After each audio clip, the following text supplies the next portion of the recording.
નમસ્કાર મિત્રો.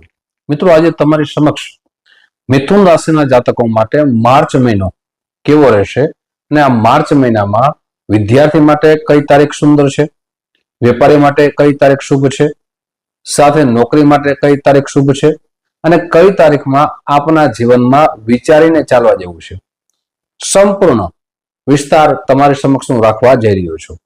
આપની મિથુન રાશિ હોય તો આ વિડીયો સંપૂર્ણ રીતે જરૂર સાંભળજો. સાથે ક્યારે આપના લગ્ન થવાની સંભાવના, યોગ નિર્માણ થવાના છે તે પણ તારીખ તમારી સમક્ષ હું રાખવા જઈ રહ્યો છું. સાથે આ માસની અંદર આપણે કયા ઉપાય કરવા જોઈએ જેનાથી ગ્રહોની શુભતા વધે તે પણ કહેવા જઈ રહ્યો છું. સૌથી પહેલા જે તારીખો કહું છું એ તારીખો છે આપના માટે વિચારીને ચાલવા જેવી, એટલે કે ચિંતા રહી શકે. અને આ તારીખોમાં આપણે શુભ કાર્ય કરતા પહેલા સારા જ્યોતિષ આચાર્યની સલાહ લેવી ખૂબ જરૂરી છે. શા માટે? તો કે કોઈ પણ નિર્ણય કરીએ તો નિર્ણય કરવા માટેનો જે ગ્રહ કારક માનવામાં આવે છે એ ચંદ્રમા છે. જ્યારે આપણો ગોચર ગ્રહોમાં ચંદ્રમા જ્યારે અશુભ સ્થાનમાં હોય અથવા એ અશુભ કારક બને ત્યારે આપણે વિચારીને પગલા લેવા જોઈએ. હવે ક્યારે ક્યારે તારીખોમાં અશુભ ચંદ્રમા બને છે?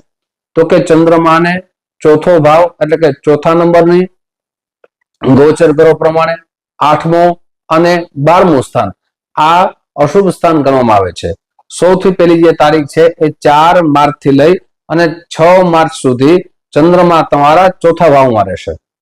એટલે કે આ દિવસોમાં તમારે કોઈ પણ શુભ કાર્ય કરવું ન જોઈએ અને કરવું હોય તો સારા ની જ્યોતિષ આચાર્યની સલાહ લેવી જોઈએ. સાથે બીજી તારીખ છે 14 માર્ચ થી લઈ અને 16 માર્ચ સુધી. ત્યાં પણ નિર્ણય કોઈ પણ કરો તે પણ વિચારે નિર્ણય કરવો જોઈએ. ત્રીજી તારીખ છે એ 23 માર્ચ થી લઈ અને 26 માર્ચ સુધીની તારીખ પણ ચંદ્રમા 12મા ભાવમાં કહી શકાય એ રહેવાના છે. 31 માર્ચ છે તે પણ ચંદ્રમા છે પાછા ચોથા ભાવમાં આવશે. એટલે આ દિવસોમાં તમારે કોઈ પણ નિર્ણય કરો ખૂબ વિચારશીલ થઈને આગળ વધવું જોઈએ. હવે વેપારી માટે કયા દિવસો સારા છે? મિત્રો આગળ વિશેષ ચર્ચા આપણે કરીએ તે પહેલા એક નમ્ર પ્રાર્થના છે. મારા નવા મિત્રો આ વિડીયો જોઈ રહ્યા છો, મિત્રો આ વિડીયો તમને ગમે તો જરૂર ને જરૂર લાઈક કરજો, શેર કરજો. સાથે મિત્રો જે પણ ચર્ચા કરી છે ગોચર ગ્રહો અનુસાર કરીએ છીએ. આપણી જન્મ કુંડળીમાં જો ગ્રહોની શુભતા વધે અને ગ્રહો સારા સ્થાનમાં હોય, શુભ યોગ નિર્માણ થતા હોય તો તમારા જીવનમાં પરિવર્તન આવી શકે છે. પણ જ્યારે ગોચર ગ્રહોની સ્થિતિ સારી ના હોય ત્યારે પરિણામ અશુભ પણ મળી શકે છે. એટલે જન્મ પત્રિકા બતાવવી આપણા જ્યોતિષાચાર્યને ખૂબ જરૂરી હોય છે. હવે વાત કરી વેપાર માટે કયો તારીખ છે એ ઉત્તમ કહી શકાય? તો કે 1 માર્ચ થી લઈ અને 14 દિવસ 14 માર્ચ સુધીના જે સમય છે વેપારી માટે ખૂબ જ સારો છે. એમ કહી શકાય એ વેપારમાં અભિવૃદ્ધિ થવાનો સમય છે. આ સમયની અંદર આપ જે વેપાર કરતા હતા એ વેપારમાં જે આપને લાભ થવો જોઈએ એ પેલા થતો ન હતો, પણ પેલા 14 દિવસ છે તમારા માટે વેપારની ઉન્નતિ અને પ્રગતિના દિવસો છે. આપ આગળ વધશો, મહેનત કરશો એટલે વેપારમાં અભિવૃદ્ધિ થવાની છે. હવે વાત કરીએ નોકરી માટે. તો નોકરીમાં આપને પરિવર્તન કરવું હોય, આપને એક જગ્યાએથી બીજી જગ્યાએ પરિવર્તન કરવું હોય તેના માટે પાછલા 15 દિવસ તો કે 15 તારીખથી લઈ અને 31 માર્ચ સુધીનો સમય તમારા માટે શુભ રહેશે. તેમાં પરિવર્તન કરી શકો છો. અને જે વ્યક્તિને નોકરી મળતી નથી તેના માટે પણ આ સમય ખૂબ જ ઉત્તમ રહેશે. મિત્રો આ વિડીયો જો તમે ફેસબુકના માધ્યમથી જોતા હો તો મારા પેજને ફોલો કરી લેજો, જેનાથી આવી સુંદર મજાની માહિતી આપને પ્રાપ્ત થઈ શકે. હવે વાત કરીએ વિદ્યાર્થી બંધુઓ માટે.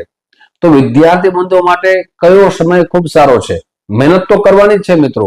મહેનત વગર જીવનમાં સફળતા મળતી નથી, પણ અમુક દિવસોમાં વિશેષ આપણે લાભ ગ્રહો દ્વારા પ્રાપ્ત થાય છે.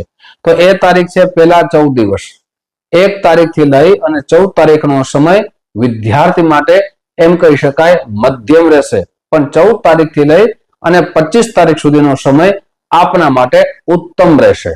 આ ફરીથી કહું છું મિત્રો, પહેલા 14 દિવસ છે તમારા માટે મધ્યમ રહેશે અને પછી 14 થી 25 તારીખ સુધી તમારા દિવસો ખૂબ સારા જવાની સંભાવના વધી જશે.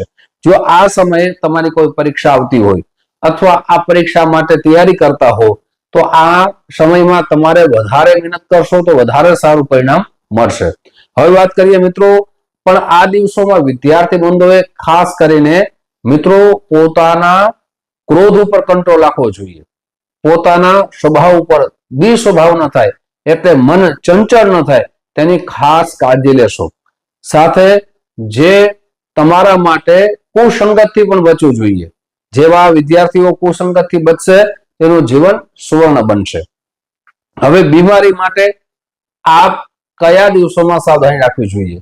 ઘણી વખત આપણે યાત્રામાં જઈએ, મુસાફરીમાં જઈએ તો એ મુસાફરી આપણા માટે સફળ ન થાય તો એ કયા દિવસો છે?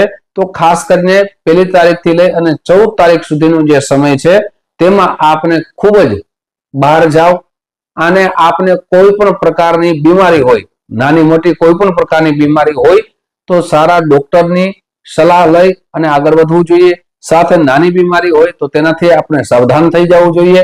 ડાયાબિટીસ છે કે વગેરે જેની આપણી યાત્રામાં નીકળીએ તો દવા સાથે અવશ્ય રાખવી જોઈએ, જેનાથી એ બીમારીથી બચીએ અને મોટી બીમારી આવે નહીં.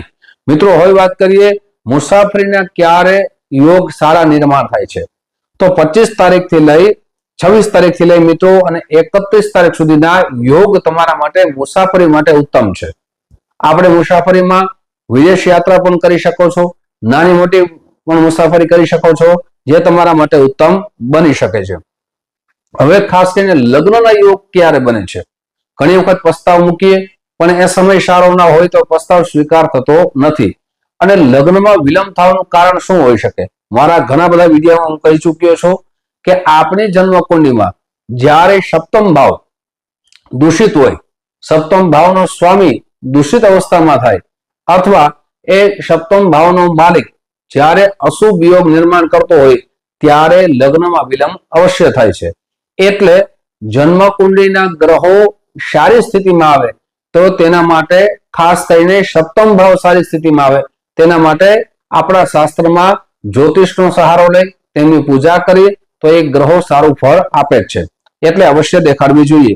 વિવાહના યોગ કયો ઉત્તમ સમય છે? તો તમારા માટે 26 તારીખથી લઈ અને 31 તારીખનો જે સમય છે એ ઉત્તમ ગણવામાં આવશે. આ દિવસોમાં આપ કોઈ પણ જગ્યાએ પ્રસ્તાવ મૂકશો તો સ્વીકાર થવાના યોગ નિર્માણ થઈ રહ્યા છે. સાથે બીજો 5 તારીખથી લઈ અને 14 તારીખ સુધીનો સમય પણ તમારા માટે ઉત્તમ બને છે. આ દિવસોમાં પણ પ્રયાસ કરશો, પ્રસ્તાવ મૂકશો તો ખૂબ સારું પરિણામ આવશે.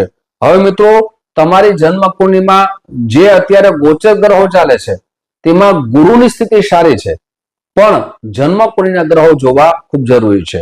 મિત્રો હવે ઉપાય આપને કહું છું. આખો માસ કયા ઉપાય કરવા જોઈએ? તો પ્રતિ દિવસ આપને ગણપતિ અથર્વશીર્ષના પાઠ કરવા જોઈએ અને ખાસ કરીને બુધવારના દિવસે લીલા રંગની વસ્તુનું દાન કરવું જોઈએ. તમારી જન્મકુંડલી બતાવી બુધનું રત્ન પન્ના પંચાંગ કર્મ કરી અને ધારણ કરવું જોઈએ.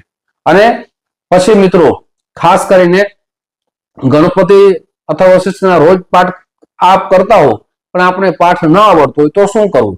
તો પાઠ સાંભળવા અને ઓમ ગણેશાય નમઃ આ મંત્રના જપ કરવા. મિત્રો આવી જ માહિતી તમારી સમક્ષ મૂકતો રહીશ. નમસ્કાર.